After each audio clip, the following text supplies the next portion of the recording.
Assalamualaikum Football United, ringan amatiran ala gua. Kali ini gue ingin ngobrol ringan terkait dengan ada wawancara Erik ten Hag ya di majalah Football International. Ini majalah sepak bola Belanda sebenarnya. Tapi gue ambil dari beberapa akun Twitter yang membahas hal-hal penting menurut gue yang dibahas oleh Erik ten Hag atau disinggung di wawancara tersebut. Gue ambil dari United Plug, salah satunya Erik ten Hag memberikan komentar tentang ketika dia bergabung di Manchester United. Dia mengatakan di musim semi ada ketertarikan dari Manchester United. Klub memproses dengan sangat hati-hati dan mengindikasikan mereka punya 3 kandidat. Wow, ada 3 kandidat, siapa aja tuh selain Erik ten Hag? Tentu saja pada saat itu kan selain Erik ten Hag ada Mauricio Pochettino. Nah, nama ketiga gue nggak tahu nih siapa ya. Lalu dia juga mengatakan kalau saya memiliki pembicaraan dengan Sporting Director John Murtough dan juga Technical Director Darren Fletcher tentang sepak bola dari sisi teknikal yang pada saat itu masih sangat jauh ya dari semua itu. Nah, ini juga mengindikasikan kalau proses perekrutan Erik ten Hag ini melibatkan John Murtough dan juga Darren Fletcher. Berarti tidak disinggung atau mungkin gua nggak tahu ya sumber yang lain, tapi yang jelas berarti Ralf Rangnick seperti diinformasikan juga sebelumnya memang tidak begitu terlibat dalam proses perekrutan ini secara langsung, paling tidak ya, sekali lagi secara langsung. Karena kalau nggak salah Fabrizio Romano pada saat itu juga mengatakan kalau proses seleksi, pembicaraan dengan Erik ten Hag ini langsung dilakukan oleh John Murtough dan juga oleh Darren Fletcher. Dan dilanjutkan lagi proses Erik ten Hag bergabung dengan Manchester United. Saya juga bertemu dengan CEO, berarti Richard Arnolds, dan juga pemiliknya, berarti dengan Glazers, dan dengan external agency employed atau yang dipekerjakan dari para pemiliknya.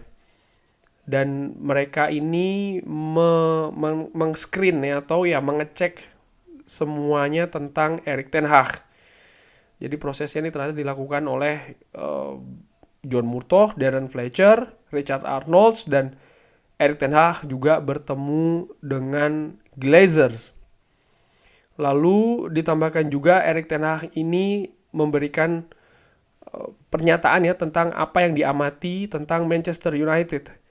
Nah, ini yang menarik ya, dia katakan kalau tidak ada spirit atau semangat ya, saya tidak melihat dinamika tim di dalam squad. Ketahanan mental juga sangat lemah, fighting spirit untuk satu dan lainnya, dan juga memprioritaskan tim. Saya tidak melihatnya ya di dalam selection atau dalam tim ini. Berarti menurut Erik ten Hag dia tidak melihat tentang hal teknis dulu di Manchester United, taktiknya yang salah atau pressingnya, tidak seperti itu, tapi dia melihat dari sisi lain, dari sisi non teknis dulu, bagaimana mental, psikologis dari para pemain Manchester United ini disebutkan ya, dinamika tim yang tidak ada, lalu ketahanan mental juga sangat lemah, fighting spirit.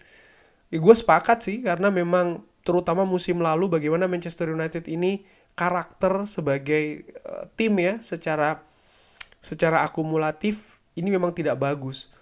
Bagaimana Manchester United contohnya nih, ketika tertinggal, nampaknya tidak ada lagi semangat untuk bisa menyamakan atau bahkan membalikan keadaan. Berbeda dengan musim sebelumnya, di mana Manchester United cukup sering comeback. Ini juga mengindikasikan kalau permasalahan di Manchester United ini bukan hanya soal teknis, tapi masalah non teknis ya, ini juga sangat besar di Manchester United. Dan Erik ten Hag ingin memperbaiki itu dan dia juga menyoroti hal tersebut. Selain itu Erik ten Hag juga menambahkan ya, mengganti culture ini merupakan hal yang paling penting untuk saya. Bagaimana bisa masuk ke locker room atau dressing room, Anda butuh personality. Itulah kenapa mengejar Casemiro ini sangat penting. Dia bisa mempercepat proses karena dia tahu apa yang harus dilakukan untuk memenangkan gelar. Nah, ini juga penting, ternyata di rekrutnya Casemiro ini tidak semata-mata dari unsur teknis saja. butuh pemain lini tengah, breaker dan lain-lain. Tidak, tapi juga dilihat bagaimana dia ini bisa memberikan pengaruh yang positif di dressing room, memberikan pengaruh atau ya menularkan ya pengalamannya dia yang banyak memenangkan gelar. Artinya mungkin karakter sebagai pemain juara, pemain pemenang. Di mana menurut Erik ten Hag ini sangat penting di dressing room dari Manchester United. Ya gue sepakat pemain-pemain seperti ini memang dibutuhkan oleh Manchester United. Dan di sisi lain ini juga sekali lagi memperlihatkan bahwasannya ketika merekrut pemain itu tidak hanya dari sisi teknis. Mungkin contohnya gue ya, ketika gue melihat tuh pemain ini main cukup bagus di suatu tim atau suatu klub, oke, mungkin di Manchester United. Ternyata tidak demikian. Apakah dia bisa memberikan pengaruh yang positif di dressing room? Apakah pengaruhnya akan positif atau justru akan negatif? Bagaimana karakternya? Bagaimana mentalitinya? Ini juga sangat penting. Dan menurut Erik ten Hag, inilah kenapa dia merekrut Casemiro. Tentu saja tidak semua pemain yang direkrut untuk memberikan pengaruh di dressing room, tapi ada beberapa pilar atau pentolan katakanlah demikian yang memang diambil atau didatangkan oleh Manchester United untuk membawa aura positif dan tentu saja juga mempengaruhi permainan ya, dan dari unsur teknis pun pastinya juga ada. Dan di sisi lain ini juga memberikan semacam kayak apa ya, gambaran menurut gue kenapa kok Manchester United contohnya memperpanjang kontrak pemain ABCD ya. Bisa jadi Erik ten Hag juga melihat bukan hanya dari unsur teknis tapi juga bagaimana keutuhan dressing room, sehingga Erik ten Hag tidak ingin merubah hal itu semua ketika sekarang ini mungkin katakanlah sudah dalam situasi yang lebih positif, dia tidak ingin merubah hal itu sehingga ya pemainnya akhirnya diperpanjang ya. Sekarang gue ambil sumbernya ini dari The European Lad, AFC Ajax. Ini tentang direkrutnya Lisandro Martinez. Erik ten Hag mengatakan, apakah saya menemukan sulit untuk membawa Martinez dari Ajax? Dia memiliki waktu bermain yang sangat bagus di sana. Bagaimana kita membangun sebuah project dan tiba-tiba kita bisa membawa Ajax kembali ke level yang tinggi di Eropa.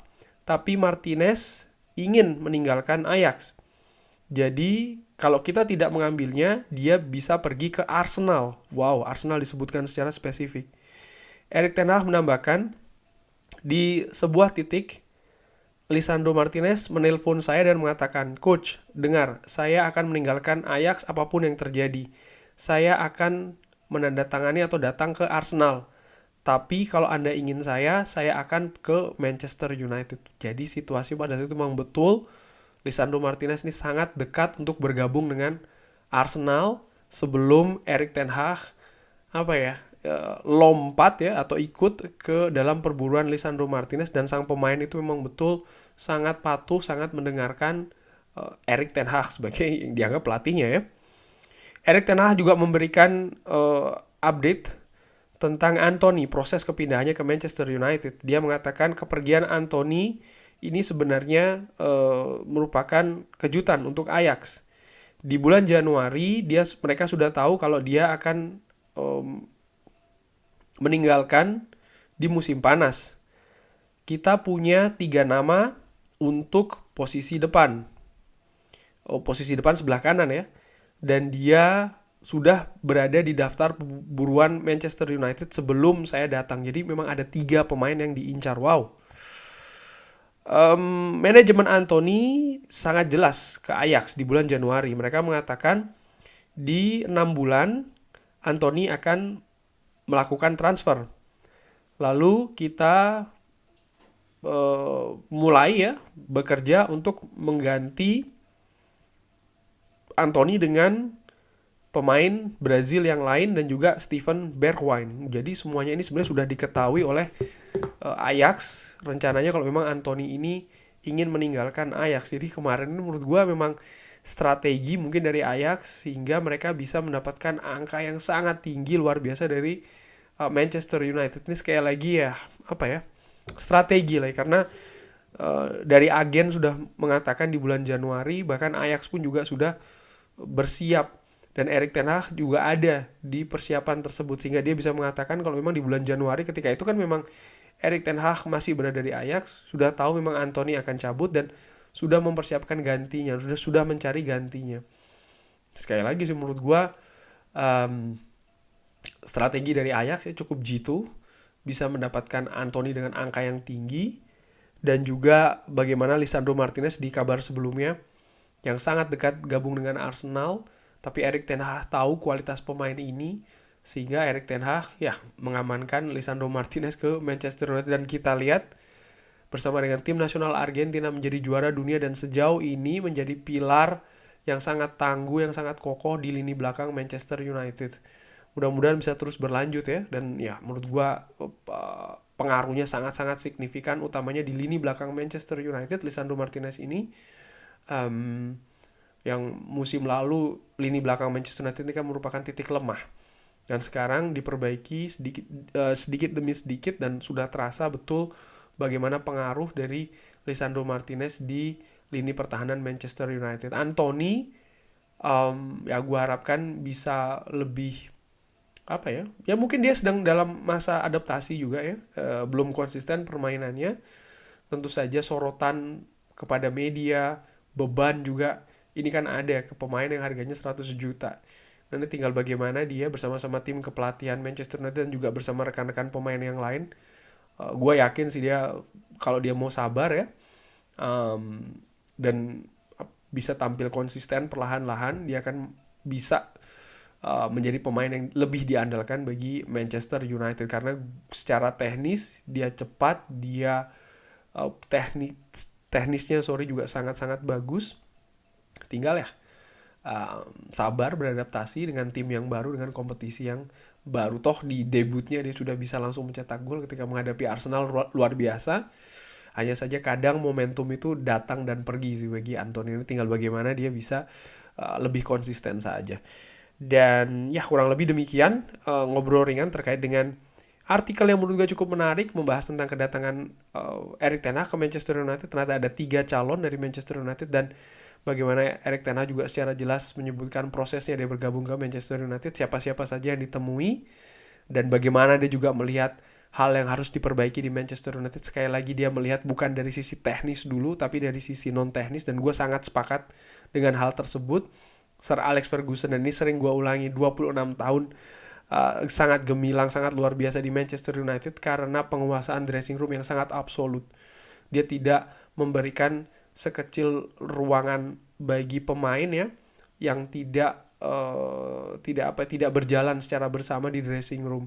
Erik ten Hag tentu saja di 6 bulan ini bersama dengan Manchester United menghadapi banyak sekali gejolak. Yang terbaru tentu saja Cristiano Ronaldo, tapi dia juga punya masalah sekarang ini dengan seorang Jadon Sancho. Bukan permasalahan antara Erik ten Hag dengan Jadon Sancho, tidak, tapi bagaimana penurunan dari Jadon Sancho yang sekarang berusaha untuk diperbaiki.